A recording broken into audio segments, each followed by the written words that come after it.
So, welcome, dear students, and welcome to this class of understanding what the state is. We have already done a class on the origin, genesis, and functioning of the state. So, let us do a quick recap. हम एक quick recap करेंगे and we will understand कि हम लोगों ने कल क्या पढ़ा था इसके बारे में and then we will go forward. पहले हमने समझा था कि स्टेट का जो कॉन्सेप्ट है पॉलिटिकल साइंस में वो अलग अलग है बिकॉज ये विचारधारा देने वाले अलग अलग लोग थे. They all are products of their time. Every time I use the term product, I am reminded of the capitalist society that we live in. But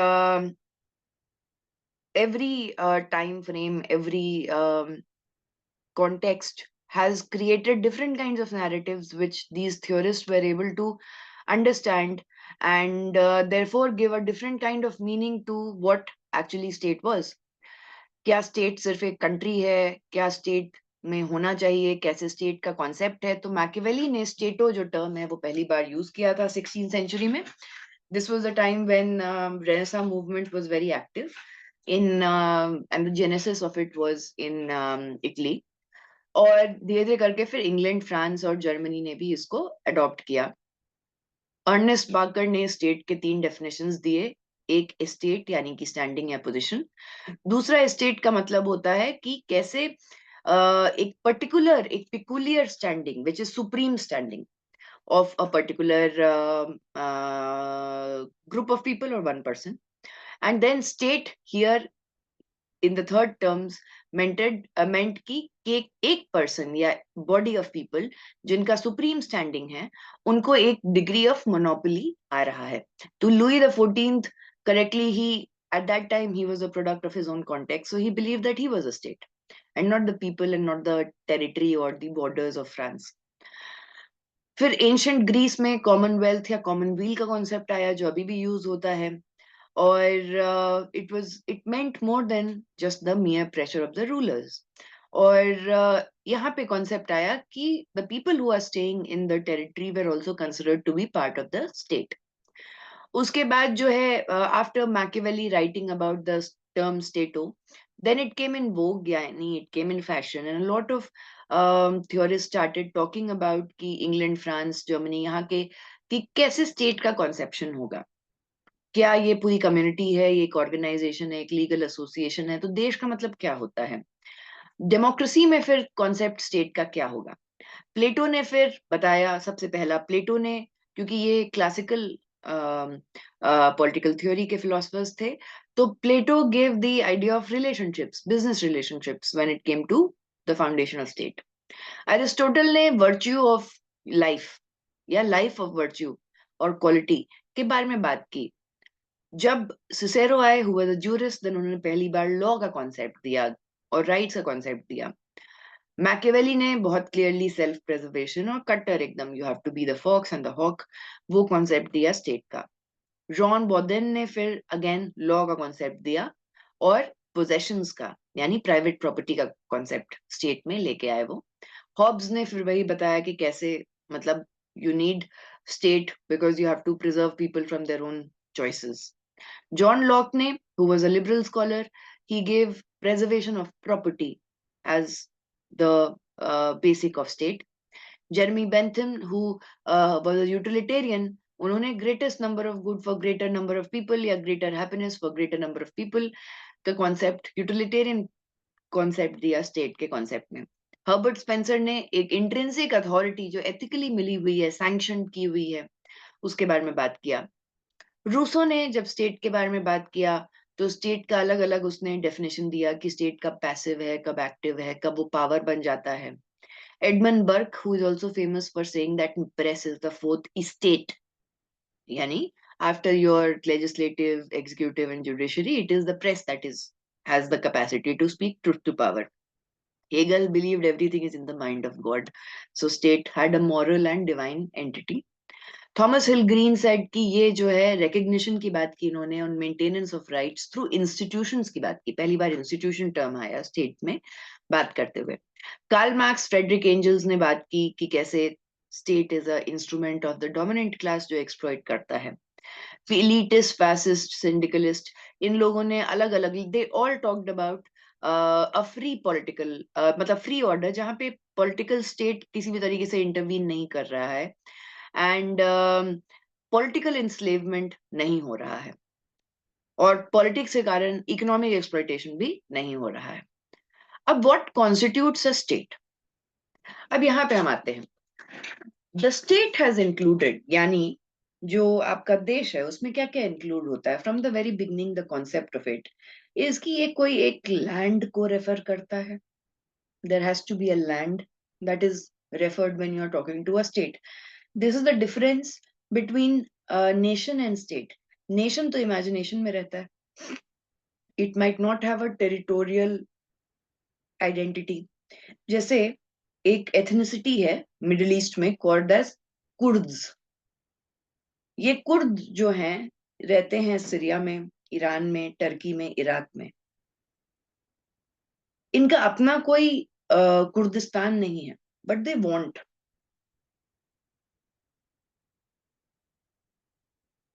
तो कुर्दिस्तान को हम स्टेट नहीं बोलेंगे because it is not in a particular land with a sovereignty.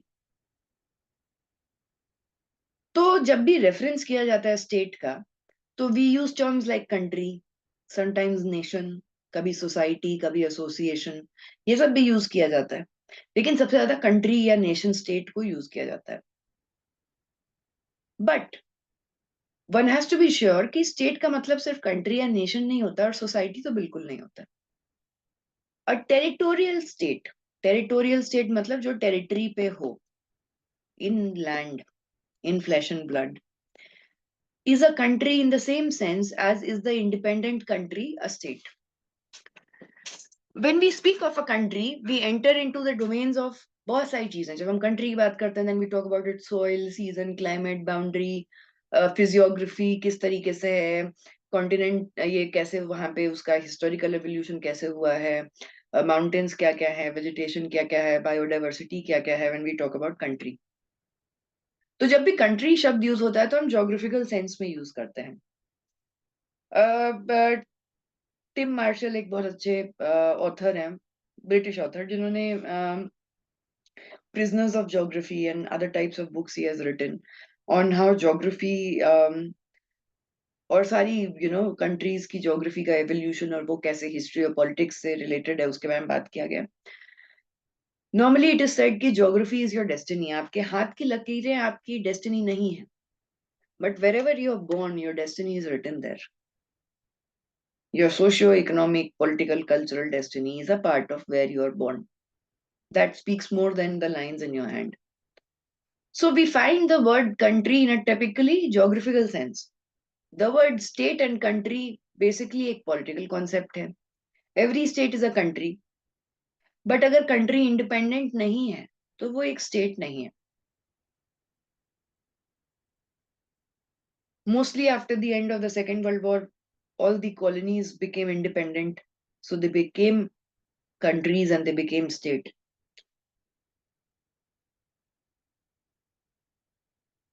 The powers which were holding control till the Second World War were British, French, to a certain extent, even Italy. Portuguese, Dutch had started the entire concept of exploration and colonialism. Goa was a part of Portuguese territory which became integrated with India in 1961, not in 1947. तो ये बताता है कि state की boundaries change होते रहती हैं, evolve भी होते रहती हैं विद टाइम। कंट्री जो इंडिपेंडेंट है वही एक स्टेट होती है। आप बोलेंगे कि कंट्री तो हमेशा independent, not necessary. West Asia में आप अगर इजिप्ट का केस देखिएगा या फिर टूनिशिया का केस देखिएगा या ईरान का केस देखिएगा, तो बहुत बार जब British they left the power, then they may be put a puppet king जो उन्हीं का पॉलिटिकल ऑर्डर फॉलो करेगा, and supposedly it was independent, but in actual respect it was not.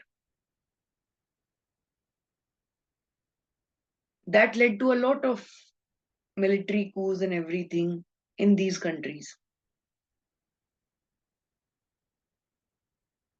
India को भी जब इंडिपेंडेंस की बात हुई तो the British wanted to give dominion status, but it took a lot of bureaucratic and regular round table debates to understand कि no, we want to be independent, we don't want to be a dominion.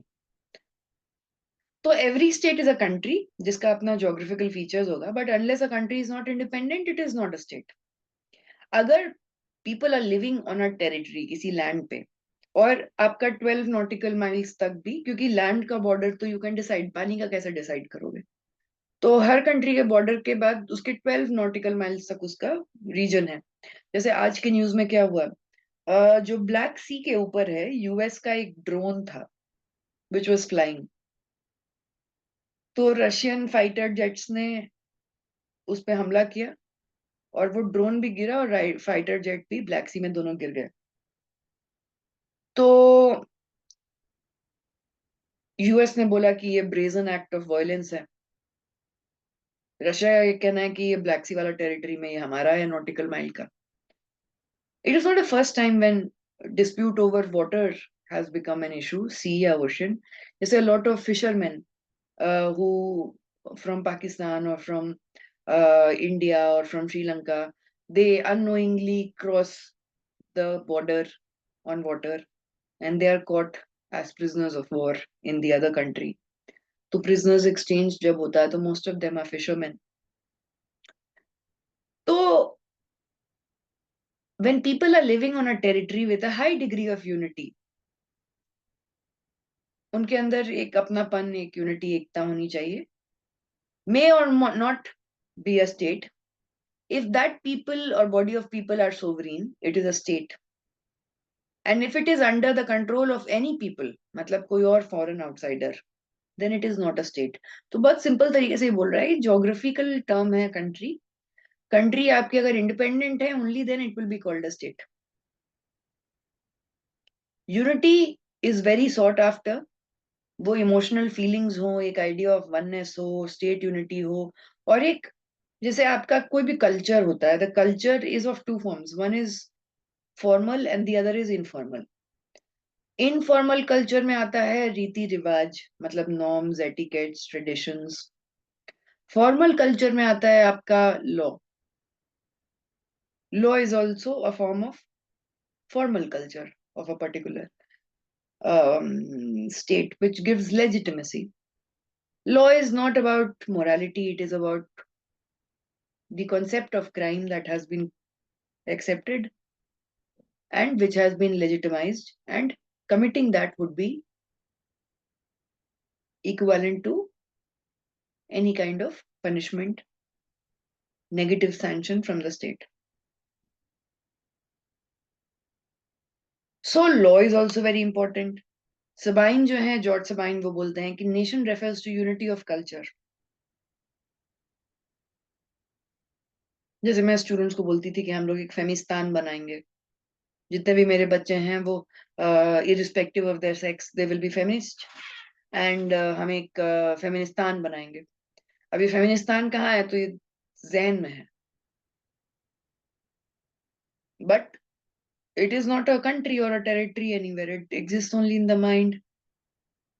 एक feeling of loyalty है कि अच्छा कभी जाके हमारा एक अपना जगह होगा, हमारा एक कॉमन लैंग्वेज होगा, लिटरेचर होगा, आइडेंटिटी होगा, हिस्ट्री होगा, कॉमन हीरोज होंगे, धर्म होगा. ये सारा चीज इमेजिनेशन में है, रियलिटी में नहीं.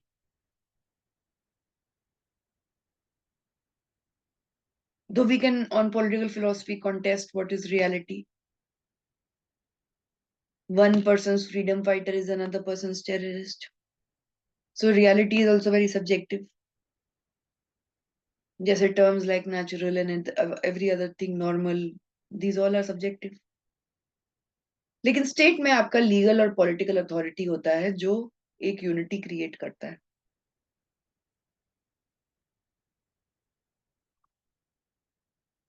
बारकर फिर पॉइंट आउट करते हैं कि इन अ पॉलिटिकल एसोसिएशन जिसको लीगल राइट है फॉर यूजिंग फोर्स, अगर कहीं मॉब वायलेंस हो रहा है, the police is coming and then it is firing tear gas and lathi charge. That is also violence.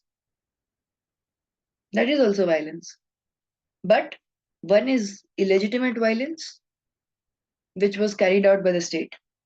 The other is legitimate violence, which was the illegitimate violence was carried out by the mob, जो गलत था, and the legal violence was carried out by the state in the form of police and everything.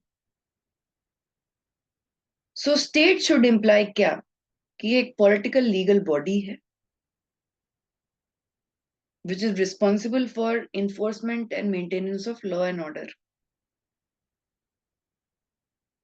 ये बाकी सारे associations, trade unions, NGOs, markets से supreme है और कोई बाहर का इस पे कंट्रोल नहीं कर सकता है. And it alone has the monopoly of exercising coercive force. किसी और को वो मोनोपोली नहीं है, किसी और देश को नहीं है, किसी और इंस्टीट्यूशन इन द स्टेट को वो मोनोपोली नहीं है. बहुत इलेबोरेट होता है स्टेट का स्ट्रक्चर. स्टेट जो है इंस्टीट्यूशंस के थ्रू बनता है, जैसे legislative, executive and judicial institution जो गवर्नमेंट को बनाती हैं. ब्यूरोक्रेटिक इंस्टीट्यूशन होता है. ब्यूरोक्रेसी का डेफिनेशन जो है मैक्स वेबर जो जर्मन सोशियोलॉजिस्ट हैं उन्होंने काफी दिया है. ब्यूरोक्रेसी में वो बताते हैं किस तरीके से हायरार्की होती है, किस तरीके से पॉलिटिक्स की एंड रिसोर्स डिस्ट्रीब्यूशन का यूटिलाइजेशन होता है. ब्यूरोक्रेट कैसे बनता है, ब्यूरोक्रेट किसके सामने सबसर्विएंट या सबमिसिव होगा. तो ये सारे इंस्टीट्यूशंस जो हैं ये सेल्फ रिप्रोड्यूसिंग है इन द सेंस कि these institutions have stayed or were created before our birth and they will be existing even after our death. We already have a lot of social institutions in our life, जैसे family, education, employment, marriage, law. All of these are social institutions. The political legal institutions are your legislative, executive and judiciary. Therefore, जितने उसके किसी भी state के totality of institutions हैं वही state का basic aspect फिर बनाता है. राल्फ बोलते हैं कि these are the institutions, यानी the government यानी सरकार, administration, military, police, judicial branch, सब सेंट्रल गवर्नमेंट मतलब कि जैसे फेडरल स्टेट का आपका जो सरकार है, पार्लियामेंट्री असेंबलीज जो स्टेट को बनाती हैं, इन्हीं में स्टेट का एक्चुअल पावर है. इन्हीं के थ्रू जो स्टेट का जो लॉ है वो आता है. And from here only the legal right of using the physical force comes.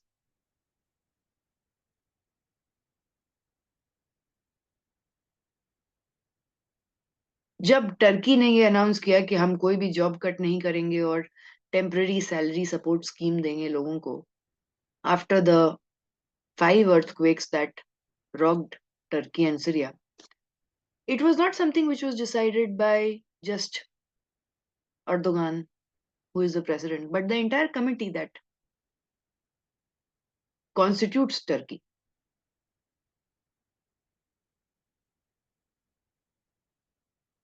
When Donald Trump, irrespective of several evidences that he was not paying taxes and supposedly was particularly involved, the Russian interference was there in the US elections of 2016.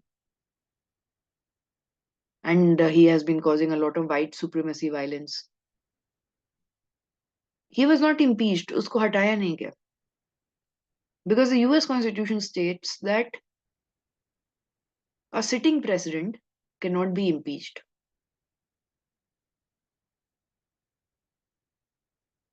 So if one goes to the history of US, तो 1970s के दौरान जो president थे Nixon और इंदिरा गांधी का पट्टा नहीं था. But that is another story for another day. Nixon was involved in the Vietnam War, which meant US was involved in the Vietnam War. And when I say ki Vietnam War, so it is just not the territory of Vietnam. It is Laos, Cambodia, all of them. But leave that. जब elections होने वाले थे तो Nixon की party Republican थी. उसने Watergate एक hotel था वॉशिंगटन डीसी में, वहां पे डेमोक्रेट पार्टी का इलेक्शन ऑफिस था. तो उसी के सेंट्रल लीडरशिप के कुछ लोग रात के 12-1 बजे गए डेमोक्रेट इलेक्शन के ऑफिस में, जाके देखेंगे, स्पाई करेंगे. 12-1 बजे गए, सोचे होंगे सब सो रहा होगा, कहाँ पकड़े जाएंगे. पकड़े गए. वाटरगेट स्कैंडल बन गया ये बहुत बड़ा. एक एफबीआई के पर्सनल ने ही लीक किया फिर इंफॉर्मेशन, जो इन्वेस्टिगेटिव जर्नलिस्ट जैसे बॉब वुडवर्ड, जिन्होंने वाटरगेट स्कैंडल को ओपन में लाए. And then it was connected with Nixon. तो जैसे हमारी कंट्री में होता है lower house, upper house, Lok Sabha, Rajya Sabha, तो वहां का जो पार्लियामेंट है उसको कांग्रेस बोलते हैं. उसका जो लोअर हाउस है वो सेनेट है, अपर हाउस जो है वो हाउस ऑफ रिप्रेजेंटेटिव्स है. निक्सन के केस में क्या हुआ, तो जो लोअर हाउस है उसने बोल दिया कि निक्सन को हटना चाहिए. लेकिन वो इम्पीचमेंट तभी होता जब अपर हाउस भी उसको अग्री करता. निक्सन पहले ही रिजाइन कर दिया.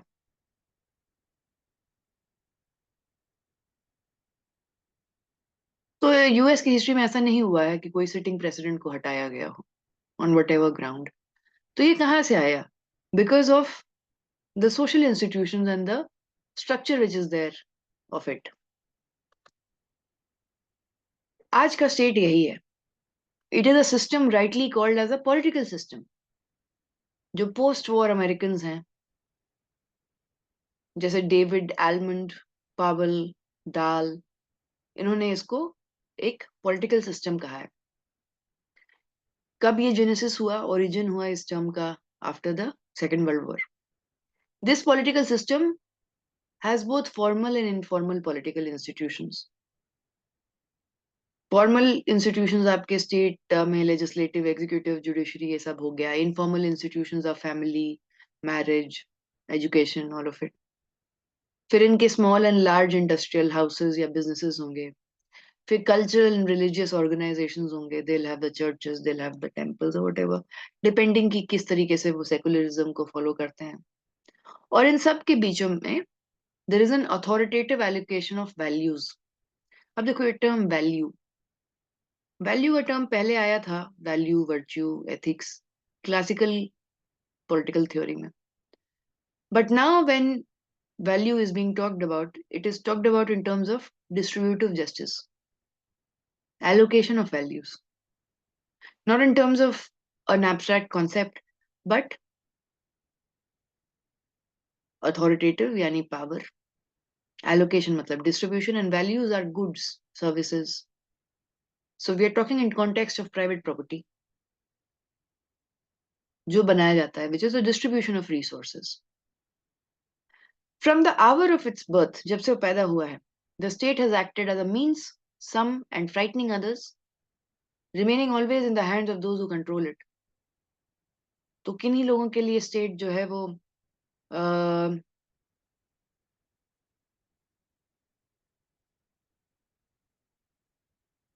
एसिमिलेटिव है, यानी कि it is a part of their identity. किन्हीं के लिए it is a frightening concept. किन के लिए फ्राइटनिंग कॉन्सेप्ट हो सकता है?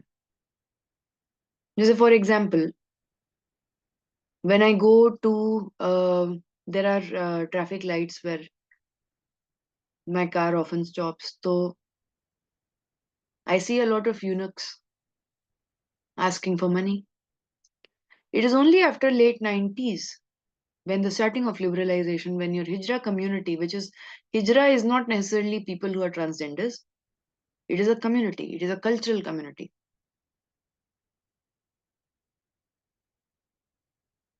उससे पहले जो था, the Hijra community was welcomed to homes during auspicious circumstances, जब कोई बच्चा हुआ या शादी हुई या कुछ वैसा. But it was only after post-liberalization when Hijra community started coming and begging on the roads. It was not there before. Will they want to be? Will they want to have some kind of ID proof or whatever? Because they might feel that they are threatened. In the same way, a lot of sex workers or prostitutes might think.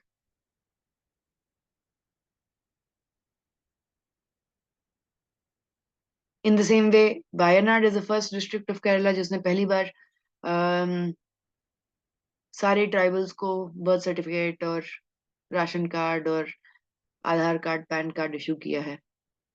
इससे पहले उनको नहीं था. अभी हाल फिलहाल की खबर है ये. तो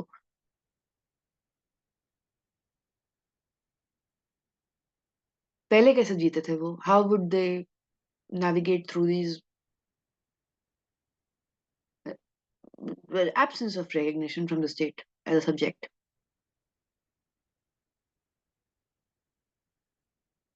It can be frightening for a lot of people. It can be soothing for a lot of people. Last की ये बोलते हैं कि that there is a bias in state operations. It will be denied by no one who scrutinizes the historical evidence. अगर आप state के genesis में देखिएगा तो हमेशा एक बायस आपको दिखेगा. वो बायस मेजॉरिटी के लिए हो, वो बायस हिस्ट्री को लिखने के लिए हो, वो बायस इकोनॉमिक रिसोर्सेज के डिस्ट्रीब्यूशन के लिए हो. जो ग्रीक सिटी स्टेट था वो स्लेव्स के खिलाफ बायस था. Even US was did not have matlab it considered slavery legal when it was formed in 1766 4th of July.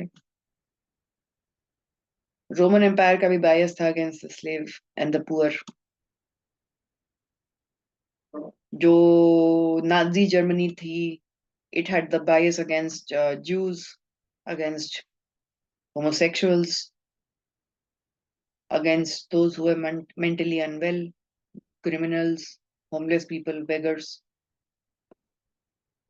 But states have always been in favor of those who had property, private property.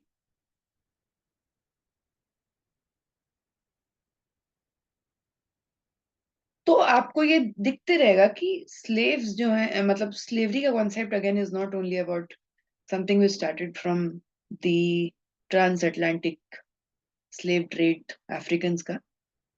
It was there in your Greek city states, it was there in Roman civilisation, everywhere. तो state का अपना बायस भी होता है. Bias is prejudice. Prejudice can be for and against both, positive or negative. I have a bias against him. I have a bias for him.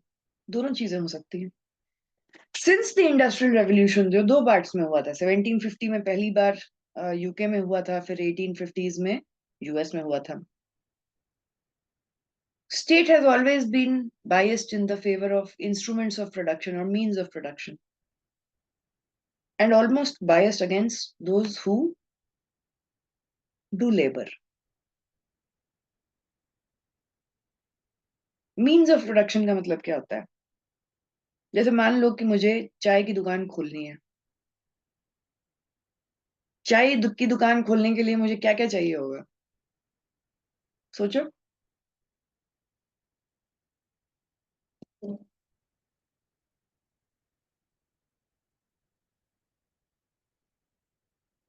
चाय तो चाहिए होगा, उसके अलावा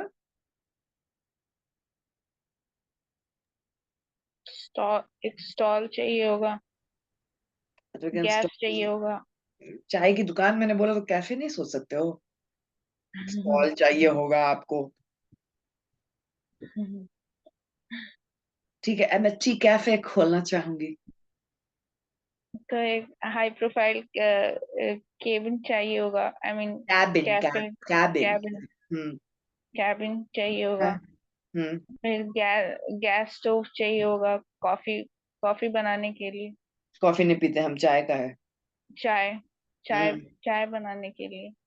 फिर चाय चाय चाय पाउडर, हाँ चाय डस्ट, फिर हाँ those who prefer sugar, अच्छा and then water, हाँ and then चाय का पतीला. हाँ That's all. और पानी. इलेक्ट्रिसिटी हाँ, लाइट electricity, light, हाँ कंटेनर container, yes. लोग जो मेरे लिए लेबर करें चाय दें लोगों को Yes. Seating plan chair table कुर्सी वैसा Chair table. Yes. Mm, तो ये सारा चीज क्या है इसमें ना ये नॉर्मली कैपिटल जो शब्द है उसको यूज किया जाता है तो समझा जाता है कि कैपिटल का मतलब पैसा नहीं एक कैपिटल है ह्यूमन कैपिटल यानी कि जो लेबर एम्प्लॉयड है मेरे लिए जो काम करेगा हम तो अकेले उठ I'm not going to serve tea to everyone ना but हम तो खुद ही पी लेंगे तो I need people who are going to serve I need maybe a security guard or whatever कि कोई तहस नहस ना कर दे मेरी ब्यूटीफुल दुकान का तो ह्यूमन कैपिटल है देन फिर you need material capital which is पतीला छाननी चाय पत्ती चाय मसाला चीनी दूध ऑल ऑफ दैट उसके साथ मुझे चाहिए एक प्लेस जहाँ पे I have to pay the rent of then I have to pay the water bill the electricity bill of that place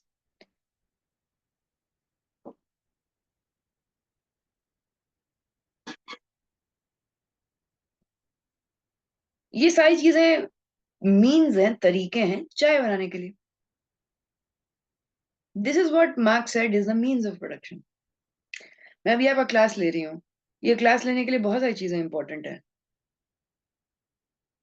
पहला इलेक्ट्रिसिटी लाइट कट जाएगी तो में वाईफाई भी चला जाएगा दूसरा लैपटॉप तीसरा इंटरनेट फिर डेस्क चेयर रूम जहां पे मैं क्लास ले सकूं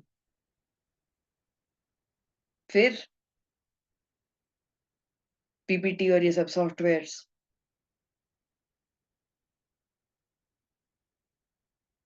then only I am able to produce knowledge in you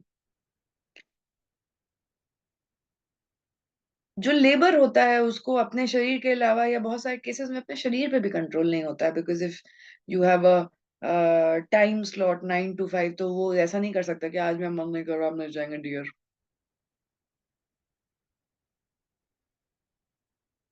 तो लेबर जो है वो अपना मजदूरी बेचता है हम सब कुछ ना कुछ बेचते हैं इस कैपिटलिस्ट सिस्टम में आप सरकार के लिए बेचिए या प्राइवेट कंपनी के लिए बेचिए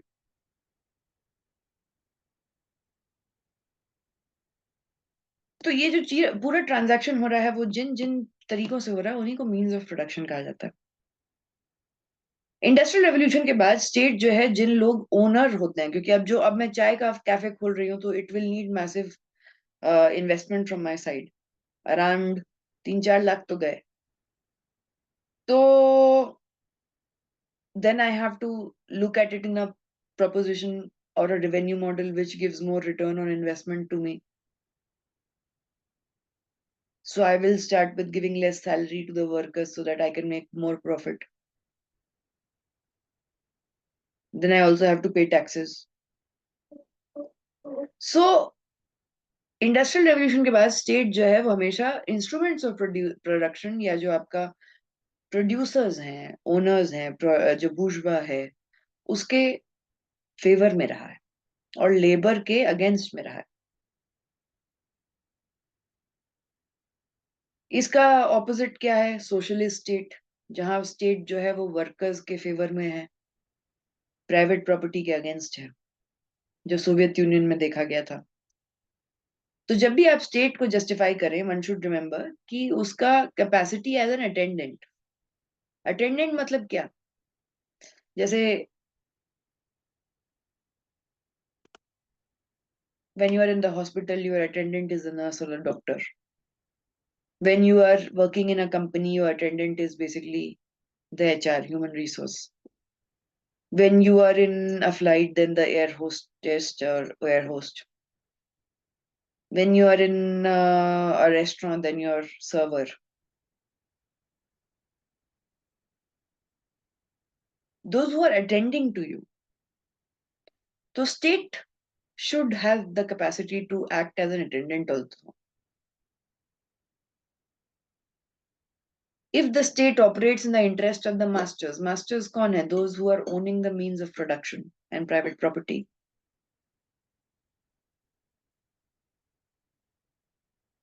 Then state often becomes a faithful servant in that case. Because after industrial revolution, there has been a alliance between state and private property, तो state and private businessmen and women. अब origin of state का भी बहुत सारा concept आया है, जैसे divine origin theory, बाप रे, वही witches की God ने sort आपको, फिर force theory है, patriarchal materialistic theory है, social contract theory है, evolutionary historical theory है, ये सारे theories को हम पढ़ेंगे. सबसे important है social contract theory when we talk about the origin of state. Social मतलब सामाजिक, contract मतलब एक legal document. Social contract theory किसने दिया था? Thomas Hobbes and John Locke ने दिया था. दोनों ब्रिटिश थे और रूसो जो है वो फ्रेंच थे. इन्होंने दिया था. ये तीन इसके स्कॉलर्स थे.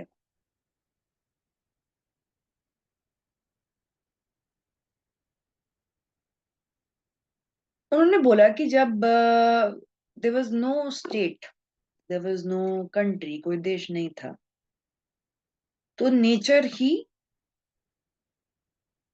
प्रकृति ही आपकी स्टेट थी. क्योंकि लोग एक ऐसे स्टेटलेस सोसाइटी में रह चुके हैं in the pre-political period, which is primitive communism, जहां पे there was no distinction on the basis of race, class, caste, gender, politics, whatever. एक ऐसा टाइम था, वो स्टेट ऑफ नेचर था, यानी आपकी प्रकृति का देश. ज्योग्राफी में इसको बोला जाएगा naturalisation of humans, when nature is worshipped.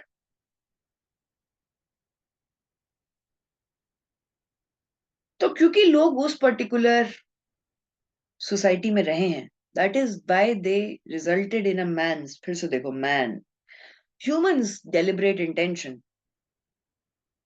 to have a contract of being governed, to create a state. Therefore her theory एक assumption पे बेसिस होती है, क्योंकि हर थ्योरी जब शुरू होती है तो एक हाइपोथेसिस होता है.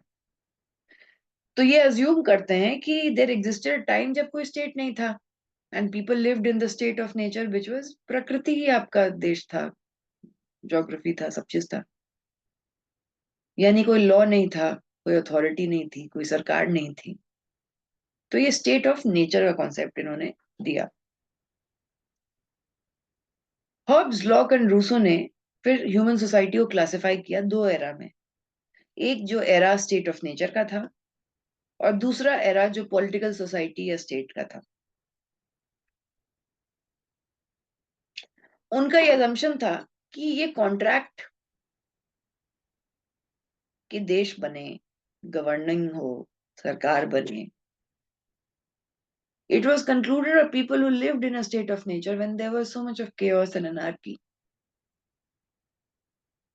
And that is how state of nature marked a transition into political society.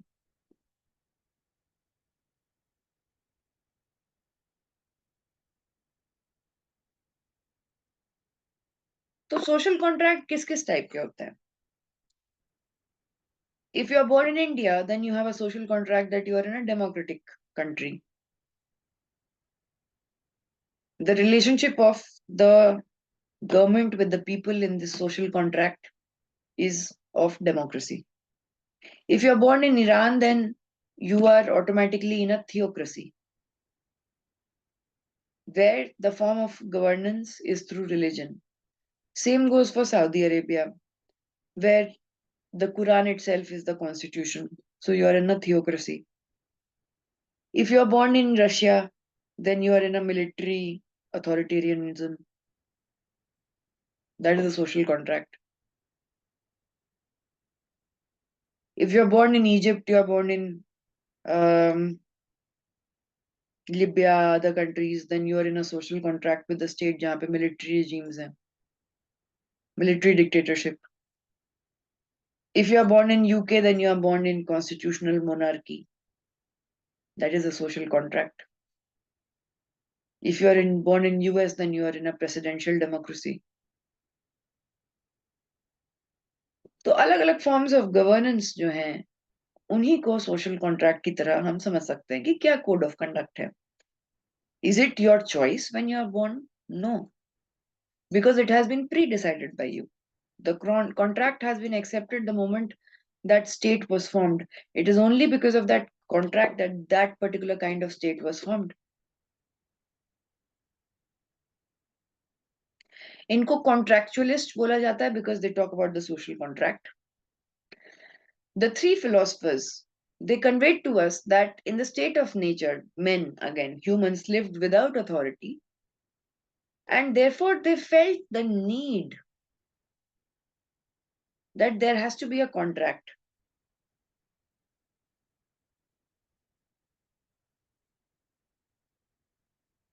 We are humans and products of habit, patterns, behavior.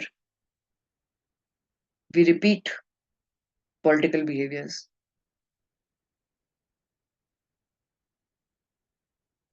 Perhaps we are very naive, we don't know what is good for us. We have to be preserved from our own choices. Perhaps there is a divine mind of God which is looking at us. Perhaps different kinds of social institutions need to be controlled by an authority which is supreme. But the gist was that the chaos of state of nature of the tribal society or primitive society was something which was considered, assumed to be detrimental by those who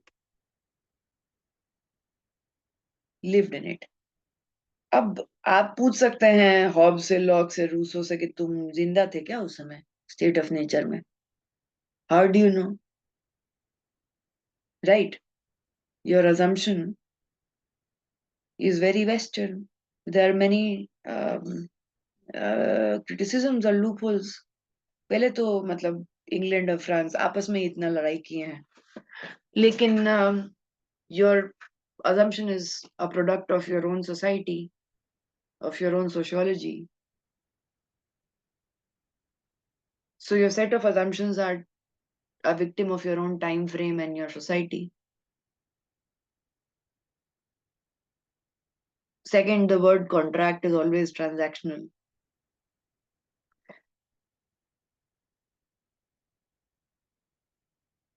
A legal document which is transactional. So when I'm talking about transaction, I'm talking about also capitalism and private property and exchange.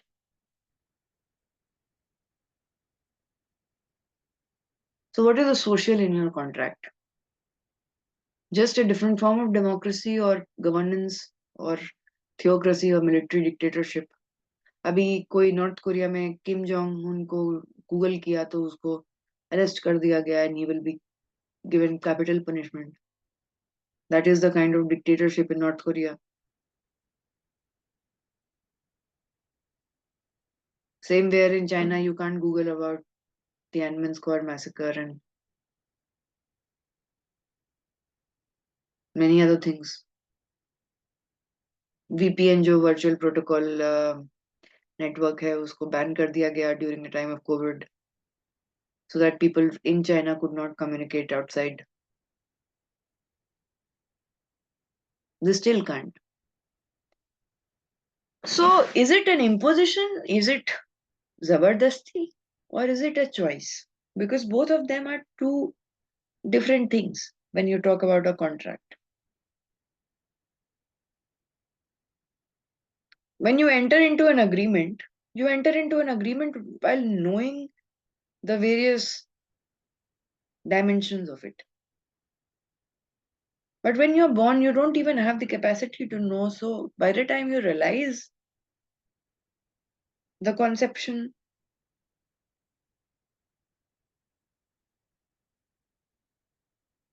you can question if it is rightly for you or no.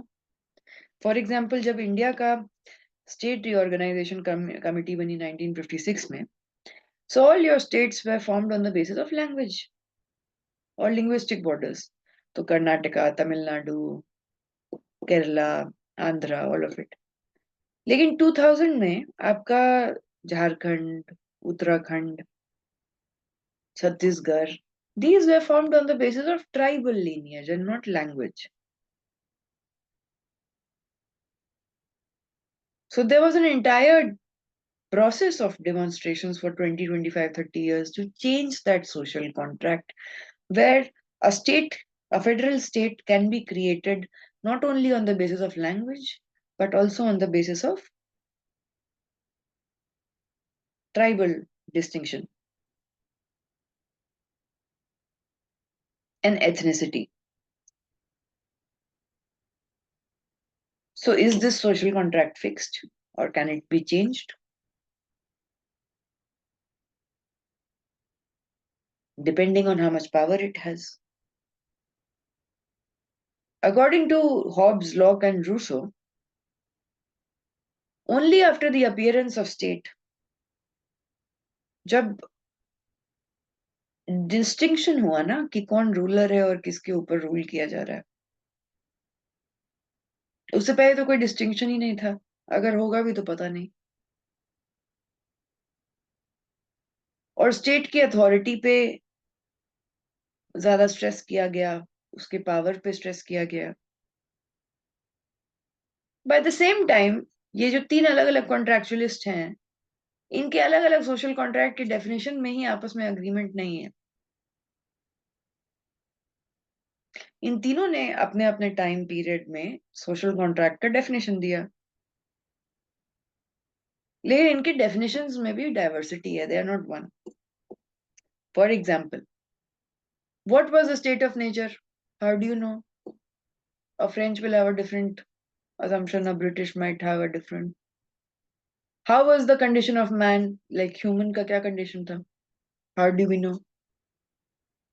Contract कैसे बना, कहाँ से बना, उसका origin क्या है? Contract था क्या? अलग अलग देशों में अलग अलग contract है. जब पहली बार contract बना तो पहला state जो बना वो कौन सा state था और क्या था उसका contract? इसमें बहुत बहुत सारे differences हैं इस तरीके के analysis में.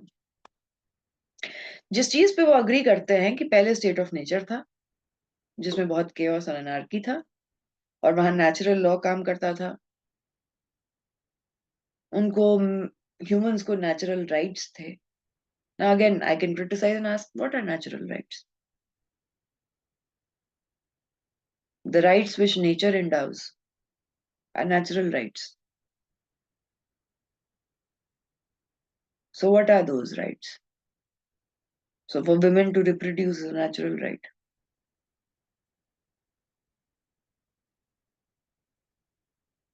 What else is natural?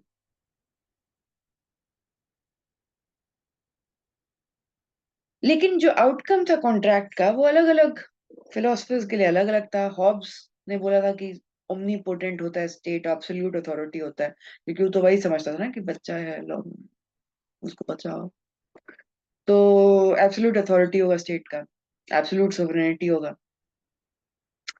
Lock ने बोला क्योंकि वो लिबरल था, उसको मार्केट के लिए भी चाहिए था ना स्पेस, प्राइवेट प्रॉपर्टी के लिए भी स्पेस चाहिए था, बिजनेसमैन के लिए भी स्पेस चाहिए था. तो उसने बोला एक लिमिटेड स्टेट का कॉन्सेप्ट दिया जिसके पास लिमिटेड पावर है. रूसो ने डेमोक्रेटिक स्टेट की बात की कि लोगों का भी होना चाहिए उसमें कुछ आदान प्रदान. बहुत सारे क्रिटिक्स ने इसको कंडेम भी किया है कि तुम्हारा जो कॉन्ट्रैक्चुअलिस्ट है उनका हिस्ट्री का अजम्पशन गलत है, लॉ का अजम्पशन गलत है, फिलोसफी का अजम्पशन गलत है, क्योंकि कोई प्रूफ नहीं है कॉन्ट्रैक्ट बनने का. What is the evidence of it? अगर आप साइंटिफिक तरीके से हर चीज को after enlightenment you are looking at it with the lens of proof चाहिए, मुझे इंपेरिकल प्रूफ चाहिए. What is a proof? Law का. आप ये बोलते हैं कि एक बार जो कॉन्ट्रैक्ट बन गया इट इज इररिवोकेबल, यानी कि फिर से वापस उसको आप चेंज नहीं कर सकते. तो एंट्रेंस परमिटेड है लेकिन एग्जिट प्रोहिबिटेड है. You can't exit. What kind of law is this? ये one way kind of contract है, तो लीगली वैलिड नहीं है. स्टेट को बहुत पावर मिल रहा है, स्टेट में मतलब गवर्नमेंट को. फिलॉसफी था. क्यों? क्योंकि कैसे कॉन्ट्रैक्चुअलिस्ट पॉलिटिकल फिलोसफी में, किस चीज की political philosophy? Classical political philosophy की तो बात ही नहीं की है when they are talking about history. That's why they were condemned. लेकिन दो चीजों के लिए सोशल कॉन्ट्रैक्ट थ्योरी को इंपॉर्टेंट माना जाता है कि आज के मॉडर्न डेमोक्रेसी का ये एक कॉन्सेप्ट दिया हुआ है जहां लोगों को एक, at least by the power of vote और universal suffrage, they have the consent over who is ruling them. दूसरा, जब आप कॉन्ट्रैक्ट की बात कर रहे हैं तो आप अग्रीमेंट की बात कर रहे हैं, तो अग्रीमेंट की बात कर रहे हैं तो दोनों पार्टी या what ever party is involve वो कॉन्शियस है उस अग्रीमेंट को पढ़ लिख के फिर वो साइन कर रही है. तो मतलब कोई भगवान नहीं आ रहा है ना उसमें. God is not coming in it. तो कोई डिवाइन ओरिजिन थ्योरी नहीं है कि गॉड हैज ऑर्डेन्ड सो फलाना फलाना monarchy should continue. No. So उसको ऑब्सोलीट माना गया कि God has nothing to do with the origin of state, जो हेगल के आइडिया से एकदम विपरीत था. तो ये है आपका आज का यहाँ तक का क्लास. I hope that